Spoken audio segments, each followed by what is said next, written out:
નંદાસણ પાસે આવેલા મંડાલી ગ્રામજનોમાં આક્રોશ જોવા મળ્યો હતો। ભ્રષ્ટાચારના આક્ષેપોને લઈને મંડાલી ગ્રામ પંચાયતે ગામના લોકોએ તાળાબંધી કરી હતી। ગામમાં સરપંચ ન હોવાથી વહીવટદાર શાસનથી અને તલાટીના કામથી લોકોમાં નારાજગી પ્રવર્તી હતી। ગામમાં સરકારી કામોમાં ગોટાળો થયો હોવાની ગામના લોકોએ ગ્રામ સભામાં રજૂઆત કરવામાં આવી હતી। ચોપડે ચડેલા કામ ગામમાં થયા જ નથી। સામાન્ય કામ કરી લાખો રૂપિયાના બિલ મૂક્યા હોવાના ગામમાં વિકાસના કામોમાં ભ્રષ્ટાચાર કરી પૂર્વ તલાટી અને વહીવટદાર ચાવ કરી ગયા હોવા જેવા અનેક આક્ષેપો ગ્રામજનોએ કર્યા હતા।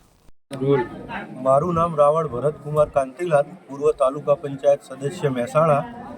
આજે છેલ્લા 2 મહિનાથી સરપંચના અથાગ પ્રયત્નથી એક જાગૃતિના ભાગરૂપે આજે ગ્રામ પંચાયતમાં સરસ ગ્રામસભાનું આયોજન થયું અને એમાં જે મુદ્દાને જે ગામની અંદર ઉચાપતનો એક આક્ષેપ છે સમગ્ર ગામનો, સરપંચનો નહીં સમગ્ર ગ્રામનો, અને એને આપણે તપાસની રીતે જોઈએ તો લગભગ 100% વાત સાચી છે। અને આવી જાગૃતતા સરપંચ દ્વારા આખા ગામમાં એક માણસથી આ કશું શક્ય નથી, પણ આજે આખું મંડાલી ગામ, સમગ્ર મંડાલી ગામ એકજૂથ થઈને અને આ જાગૃતતા બતાવી છે। ખૂબ ખૂબ ધન્યવાદ સમગ્ર ગામને। અને બીજી વસ્તુ કે સાહેબ, આ લીગલી વસ્તુની માગણી છે તો દરેક ઉપર અધિકારીઓને મારી સમગ્ર મંડાલી ગ્રામ વતીથી વિનંતી છે કે આ બાબતે સઘળ તપાસ થાય અને ગ્રામજનોને દરેક મુદ્દે દરેક પ્રશ્નોનો જવાબ મળે એ ખૂબ જરૂરી છે। ખૂબ ખૂબ ધન્યવાદ। ટોટલ 60 થી 70 લાખના આક્ષેપો થઈ રહ્યા છે ગામ વતીથી, એમના આપનું શું મંતવ્ય છે? આમાં લગભગ આપણે જે પ્રેઝન્ટ હાલ તલાટી ને વહીવટદાર છે એમની આગળ સમગ્ર ગ્રામજનો વચ્ચે આ જે તે બિલો, કયા બિલો ક્યારે, કયું કામ કેટલાનું થયું, એમાં તો લગભગ 100% વાત સાચી છે કે જેટલા પૈસાના બિલો રજૂ કર્યા છે તેમાંનું કામ નથી થયું। બીજી વસ્તુ કે હાલ મંડાલી ગામમાં છેલ્લા 3.5 વર્ષથી કોઈ સરપંચ નથી। એનો મતલબ કે સમગ્ર ગામનો વહીવટ તલાટી અને વહીવટદારના હાથમાં છે।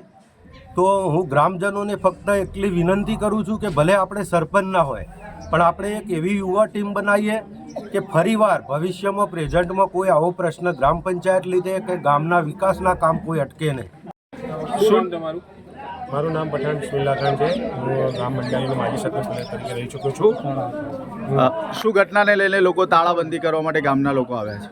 આજથી પહેલાં 1.5 મહિના જેવું થઈ ગયું, ત્યારે પણ અમે મીડિયા બોલાવી હતી અને મીડિયા બોલાવીને અમે રજૂઆત કરી હતી પંચાયતના અંદર કે ભાઈ અમારા અહીંયા સબમંડળ અને નાણાપંચમાં 15માં નાણાપંચના અંદરથી આ ઉઠાંતરી થઈ છે।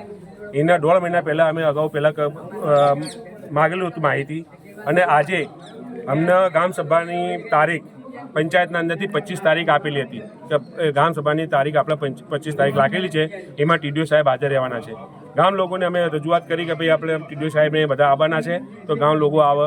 ગામ લોકો ભેગા થયા પણ ટીડીઓ સાહેબને કોઈ કામ આવી ગયું છે, એના હિસાબે ટીડીઓ સાહેબ હાજર રહી શક્યા નથી।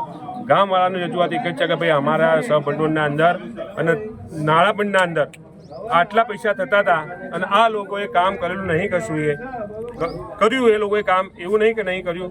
જ્યાં 10,000નું થયું છે ત્યાં એ લોકોએ 5 લાખનું, 4 લાખનું, 2 લાખનું એવા બિલ બનાવ્યા છે।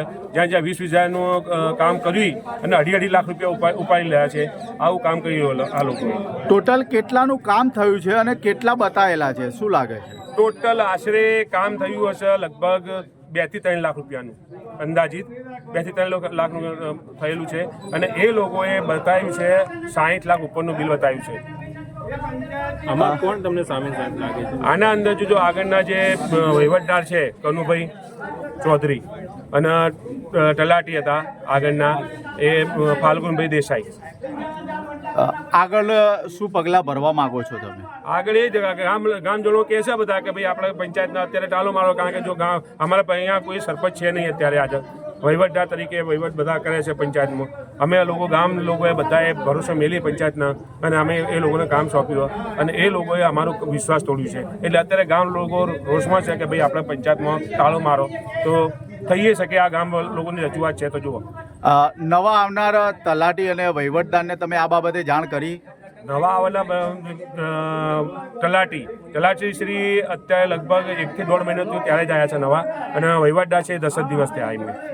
તો એમને તમે આ કોઈ બાબતે રજૂઆત કરી? તલાટી સાહેબને જાણ કરી હતી અમે, બરાબર. એમને જોડેથી માહિતી માગી હતી, બધું કર્યું હતું.